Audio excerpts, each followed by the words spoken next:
Hello everyone. Today I want to talk about one of the most fascinating concept in the PMP, and that is servant leadership mentality. What is servant leadership and how you can develop the servant leadership in you? You can see a lot of 10x along me.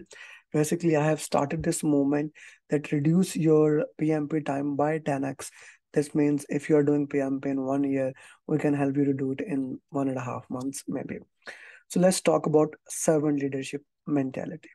Servant leader is someone who put the need of the team as the most important thing. Servant leader is someone who cares for the team. Servant leader is someone who think, okay, this is something my team need and I need to develop into that.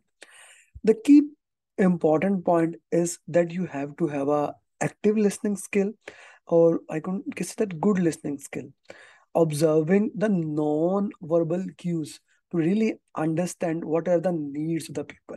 That is the number one thing that you need to have as a servant leader. If you are not a coach, if you are not listening to your team, if you are not understanding what the team is saying, whatever you do, it does not matter. So active listening or good listening skill is the number one thing. Second thing, which is empathy, having the understanding to live in the shoes of other people, what they are feeling, how they are feeling about a particular thing is a critical part into that. Having that patent empathy, okay, the person is feeling this thing, so I have to be into that patent way. Having the proper empathy, okay. Let's take back to what I do as a servant leader for my students. If my student is not able to do a particular thing, I need to ask him, hey, what is the issue? Why you are unable to do that? Maybe I will find out that this was the reason, that was the reason that he was unable to complete a certain task. Maybe I will help that task, or I will see how I can help him get it in the minimum time. So that is at an expand too. So that is basically empathy. So we have discussed two things so far: active listening, that you need to have empathy. So this is very important. The third thing is developing others.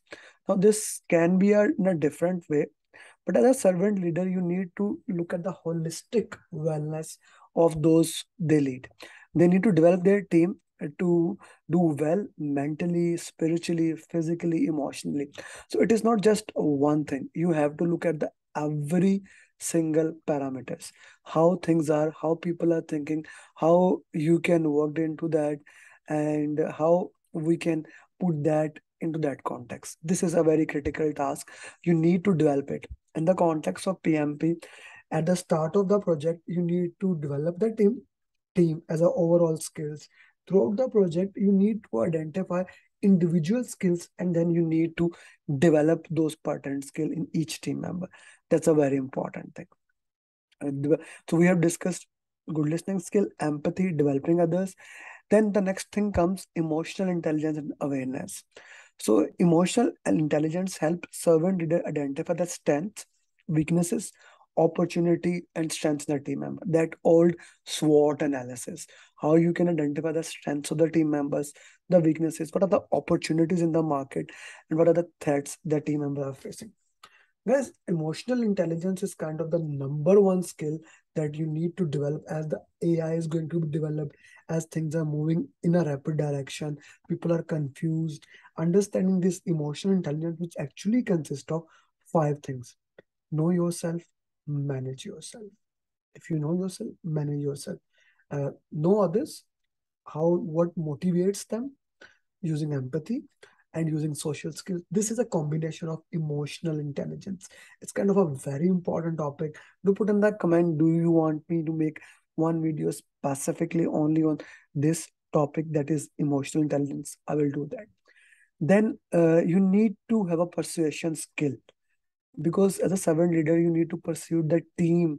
You are still their leader, you are a servant, but you are still their leader. You need to pursue them, so you need to have a persuasion skills.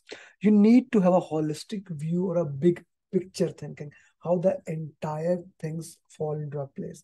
This step you need to step up aside, maybe a 10,000 view or a helicopter view, and see how these things add into the overall picture. That's kind of important. Of course, you need to be informed, listening and gathering information from all the team members. The last thing, and I will end the video on this thing, development of a community.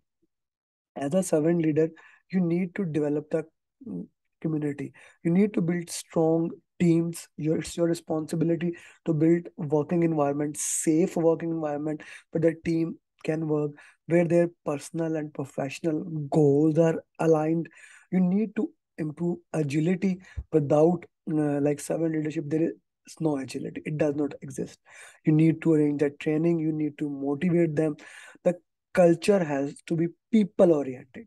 How you can develop the people, because the work is carried by the people. Okay, if you do that, as a result, your team member turnover actually decreases, your commitment to the team growth increases, and you can build community. And that is the eventual thing you need to do. The key point to all this understanding, you do not need to hold formal power or be the boss to the servant leader. You don't have to be boss. You can behave as a servant leader while being a part of our team and still contribute to the above benefit. This is all about servant leadership, and I hope this adds value to your understanding, because servant leadership is very critical for your PMP. I hope that makes sense. See you in the next video. Bye bye.